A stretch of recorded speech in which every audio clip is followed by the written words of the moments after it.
Ya, Iran menembakkan rudal ke Israel, pemirsa, yang membuat bursa Wall Street ini tertahan atau melemah, sementara harga minyak mentah mengalami penguatan sekitar 3% setelah sebelumnya sempat naik di awal sesi atau di awal perdagangan itu 5%. Bagaimana dampaknya sentimen global ini, pemirsa, ke komoditas dan mungkin pasar domestik yang kemarin sudah sempat menghijau? Kita akan membahasnya bersama dengan Pak William Suryawijaya, CEO dari Yugen Sekuritas. Pak William, selamat pagi. Selamat pagi. Terima kasih untuk waktunya Pak William. Ya, berbicara mengenai konflik di Timur Tengah yang semakin panas setelah Israel dengan Lebanon, kemudian sekarang Iran membalas ke Israel dan kemungkinan Israel menurut para pengamat politik diperkirakan akan membalas lagi dan mungkin sasarannya adalah kilang minyak mungkin dari Iran begitu ya. Sejauh mana ini menjadi sentimen negatif untuk pasar domestik kita? Ya, kalau kita melihat kondisi geopolitik, memang ada beberapa ketegangan yang terjadi, termasuk kita lihat di Iran bersama Israel. Namun kalau melihat daripada pasar sendiri, market sebenarnya kemarin sudah mengalami sedikit tekanan ya. Jadi kemarin lusa, jadi kemarin juga sudah mulai ada teknik rebound yang terjadi. Kalaupun terjadi ada sedikit ketegangan di geopolitik, sepertinya mungkin dampak tidak akan terlalu besar karena kita lihat Dow Jones sendiri penurunannya hanya 0,4 dan kita lihat di Dow Jones Futures-nya juga masih sekitar 0,1, bahkan Hang Seng masih ada penguatan. Jadi saya rasa mungkin pengaruhnya sementara tidak akan terlalu signifikan. Ya, Pengaruh negatifnya sementara tidak akan terlalu signifikan karena kan Anda lihat pelemahan di Wall Street juga ya turun tetapi tidak terlalu dalam kecuali Nasdaq-nya ya yang turun 1,5%, tapi kan itu lebih ke teknologi isinya ya. Baik, jadi ada peluang update dari pembukaan perdagangan pada pagi hari ini ada pelemahan tetapi tidak terlalu dalam ya Pak William?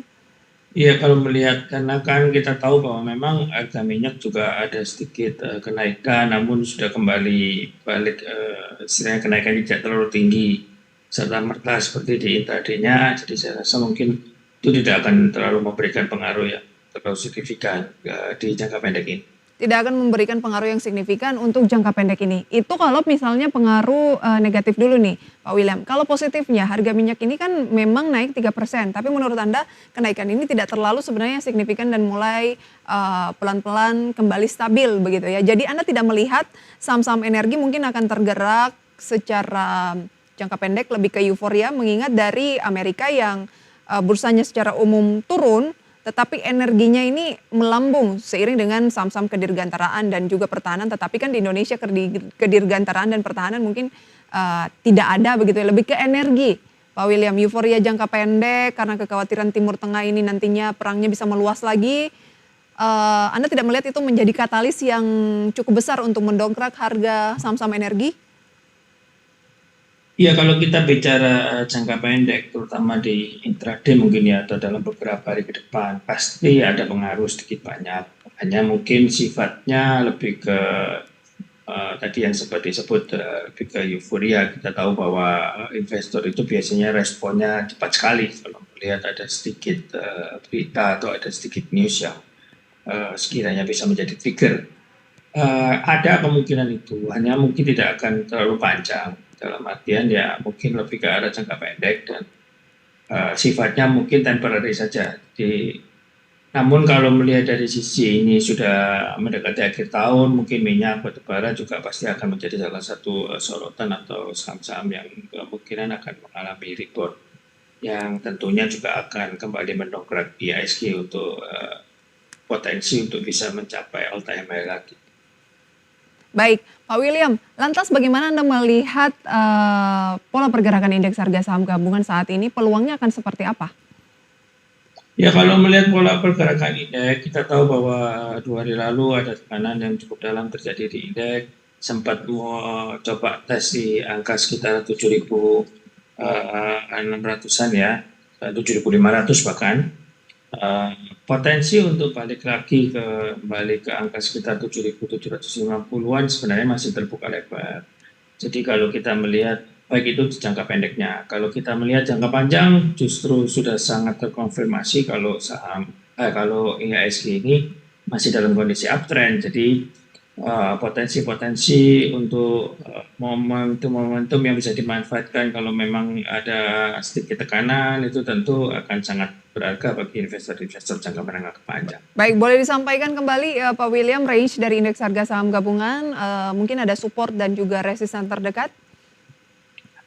Saat ini yang terlihat memang ada di support sekitaran 7.540-an ya, untuk saat ini yang bisa dibilang cukup kuat. Potensi kenaikan masih paling tidak yang terdekat di angka sekitar 7.750. Nah, Jadi saya IHSG rasa itu rentang yang akan dilalui IHSG dalam kalau jangka pendek turun jangka dalam pendek. fase apa saat ini Pak William? Lebih ke arah konsolidasi karena Konsolidasi. sifatnya kemarin kenaikan masih ke arah technical rebound ya. Baik, Jadi sifatnya masih konsolidasi. sifatnya masih konsolidasi. Kalau masih membahas mengenai dampak dari memanasnya perang ya antara Iran dengan Israel, konflik di Timur Tengah, harga emas kan juga beberapa waktu terakhir memang sudah rekor ke level tertinggi ya Pak William. Ya. Nah, ditambah dengan adanya ketegangan geopolitik ini kan tentunya membuat orang lebih selera risikonya itu lebih meningkat di safe haven seperti emas. Nah, adakah itu juga akan berdampak ke saham-saham emas mungkin lebih menarik dibandingkan dengan komoditas energi tadi atau yang terkait dengan minyak?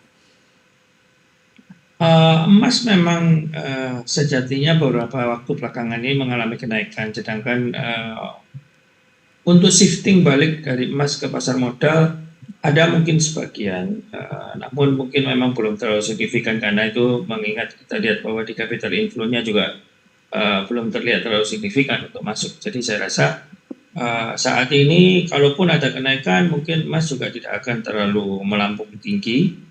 Walaupun memang sejatinya itu menjadi safe haven untuk investasi, namun penurunan yang terjadi di emas juga saat ini belum terlihat akan terlalu dalam. Jadi saat ini untuk shifting dari investasi emas ke pasar modal memang belum terlihat terlalu besar. Jadi saya rasa mungkin pergerakannya juga akan sama dengan IHSG, lebih ke arah konsolidasi. Oke, pergerakannya masih sama seperti IHSG lebih ke arah konsolidasi ya. Iya. Nah, strategi apa yang sebaiknya dilakukan oleh pelaku pasar ketika pasar saham kita lagi cenderung konsolidasi, Pak William? Sebenarnya saat-saat ini justru saat-saat yang baik untuk melakukan pemilihan terutama di saham-saham yang fundamentalnya cukup kuat. Karena kita tahu bahwa dengan kondisi market tergoncang apapun, pembalikan untuk saham-saham yang fundamental cukup kuat termasuk pembalikan yang bisa cukup solid ya. Jadi saya rasa mungkin lebih ke arah saham-saham yang ada koreksi nantinya dengan saham-saham yang biasanya memiliki likuiditas besar, fundamentalnya kuat, sering rutin bagi dividen, itu tentu akan cukup lebih menarik untuk dilakukan akumulasi beli. Karena Baik. kita tahu secara uptrend, IHSG-nya sendiri memang sudah terkonfirmasi.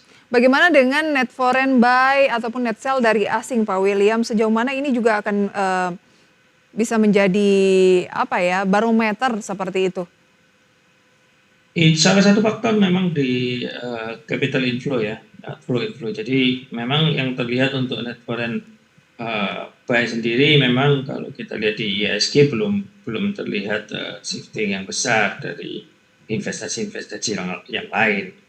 Seperti mungkin di komoditas, salah satunya mungkin di emas dan di market-market yang lain. Sedangkan di IHSG sendiri perlu untuk ada sedikit darah segar masuk lagi capital inflow yang supaya market juga bisa cenderung kembali naik ataupun bisa mencapai all time high-nya lagi.